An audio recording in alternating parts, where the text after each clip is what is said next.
Welcome back, Speedway fans, Welcome to my channel. motorcycle enthusiasts, and friends. Today we have a very exciting show about a racer in the late 60s, early 70s that didn't garner much attention. However, he was a star. But first, if you like the contents of this channel, Speedway, motorcycles, and other good things, please subscribe, like this show if you like it, and we appreciate you for hanging out with us today. Dewayne Keeter was born October 15th, 1944 in Ventura, California, probably near that Speedway track.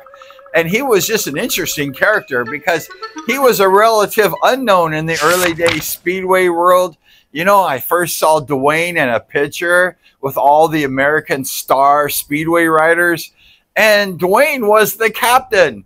He was a captain twice for the Team USA. And I'm like, who is this guy? I see Mike Bass, Steve Bass, Rick Woods, all these guys. And then I see Dewayne. I never saw him before. Dewayne started racing at Ascot TT in about 1965. He was 19 or 20 years old. He was just a young pup, but he was a talented rider. Dewayne was just a natural. I'm sure he was inspired by Sammy Tanner and other great early legends of Ascot Park. Dewayne turned to be a regular at Ascot. He was a gifted rider. He was competing for all those first place trophy dashes at Ascot. He was just a sensational rider. When Speedway was first introduced at the Whiteman Stadium in '68 by Dude Criswell, he recruited all these TT riders from Ascot. And Dewayne was one of the TT riders that joined in the Whiteman Stadium. I think Dewayne was there for the money because anytime there was a race and money, you knew Dewayne would be there as well as all the other riders, right?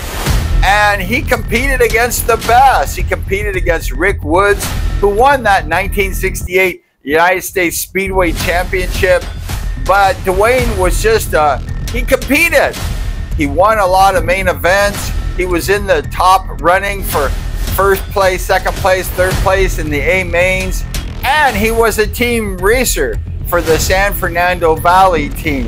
Dewayne Keeter was a gifted rider. Speedway or TT, didn't matter. Guy could ride a bike. Dewayne's early day success at the Whiteman Stadium propelled him to race for Team America when they went over to Australia with the test matches. And Dewayne was voted by his peers as team captain. So Dewayne must have been a hell of a good rider to be voted by Mike Bass, Steve Bass, all these guys, Cody, to be the team captain. I think Dewayne had a lot of social and leadership skills that propelled him to be a two-time captain of the American team. That seems rather amazing to me. Like I mentioned, when I saw Dewayne's picture, I'm like, who is this? He's the captain. And Dewayne deserved it because he was a talented rider.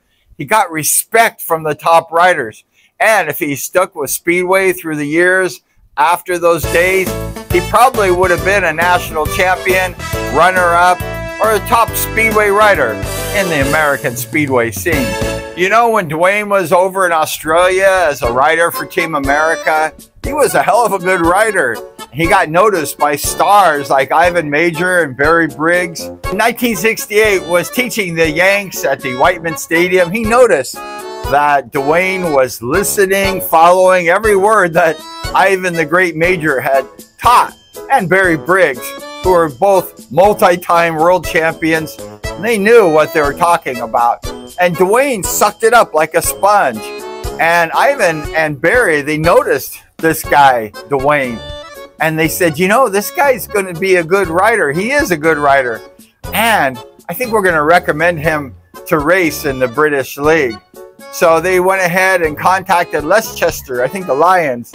And he was the first Yank to race in England in the British League in 20 years, since the late, great Ernie Rocio did it in 1952. He had passed away on the Speedway track. But Dewayne, he went ahead in '69 and raced for Leicester. Over in the British League, Dewayne was a very popular rider. You know, the fans, they really liked him. They liked the Yanks because they were so unused 20 years since a Yank invaded the UK to race Speedway. Here comes Dewayne Keeter, and they really were attached to him. And he did well. He scored one paid maximum his first year in the British League against all these great riders and teams. And he scored 125 points for the year, which totaled to be an average of about 5 points. So that's not bad for a first-year rider coming from America, just fresh into Speedway, learning just the year before how to race Speedway from Ivan Major. And he enters the British League, scores a paid max, averages 5 points. This guy was a good rider. Following the '69 Speedway season, Dewayne came home. He got a job working for the Milne brothers, Jack and Cordy Milne, and some other guys too that worked there at the shop, and he got a good paying job. I'm not sure exactly what his title was. Got to ask Sandra Hicks about that one. But he was just making money. And then the following year, they wanted him to come back to the British League. And he told them, I'm making too much money here at the Milne Brothers. Plus, I'm close to home. Then he decided he would not return. And he never returned back to the British League after that. Dewayne was so good, he went to New Zealand in '72 and was the captain of Team America. He scored 18 points, and he was a leader of that team. That shows you just how good of rider Dewayne was.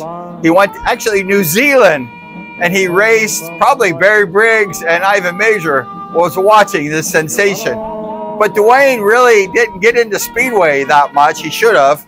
Probably would be alive today if he did. But he went ahead and raced over there in New Zealand for Team America. Dewayne was definitely a bona fide Speedway star, but his heart was into TT flat track. And when JC Agajanian at Ascot said, you need to come and start racing on Friday nights over at Ascot, Dewayne went ahead and accepted that. And he started racing TT. I guess he was weaning away from Speedway at the time. He was probably making a lot of money at Ascot. He became the California State Champion in the 15-lap race over at Ascot. A record of speed, which held for more than 6 years. The guy was a flyer, and he was a superstar at Ascot. 1973, he was the weekly points champion over at Ascot.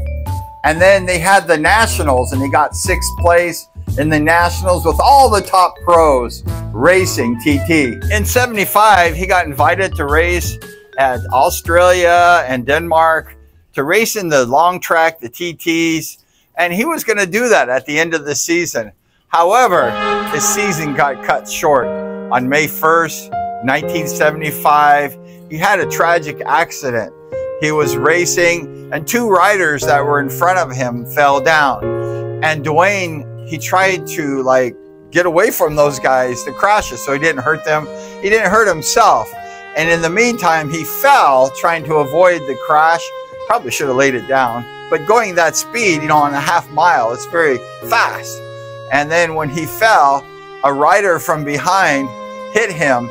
And we're not sure exactly what caused this death. He passed away during this accident, whether it was his Harley Davidson or the motorcycle that ran him over from behind. It was a horrendous and a horrible accident. He was rushed to the Harbor General Hospital, like in Torrance. That's the same hospital I had an operation when I was just a young child, a little bit before that crash. Had my tonsils taken out. But sad to say that he passed away just shortly after that crash. He had multiple head injuries. I guess his sternum was messed up. He just was crushed, and it was very sad. And he had just passed away a few hours after that accident on May 1, 1975. And the whole motorsport world mourned the loss of Dewayne Keeter. He was only just 30 years old, not an old guy, and he was a star, established star, a motorcycle rider, one of the many riders who have fallen, sadly, at Ascot Park. Another great racer gone too soon, sad to say. It's very sad, and motorcycle racing is a dangerous sport. That's perhaps one of the reasons why I got out of it when I was developing as a young rider. I had a feeling that I was going to have a major injury, whether it was being paralyzed or the same fate of Dewayne. So it's just a dangerous sport, and the consequences are very severe. If just 1 second, your whole life can change. But today we honor the life of Dewayne Keeter. He was a very famous rider. He was a very unknown rider too. It's hard to find a lot about this guy, but he was a star. And today we honor his life, his name, his accomplishments as a Speedway rider and a TT rider. Rest in peace, Dewayne Keeter, a fallen racer gone too soon.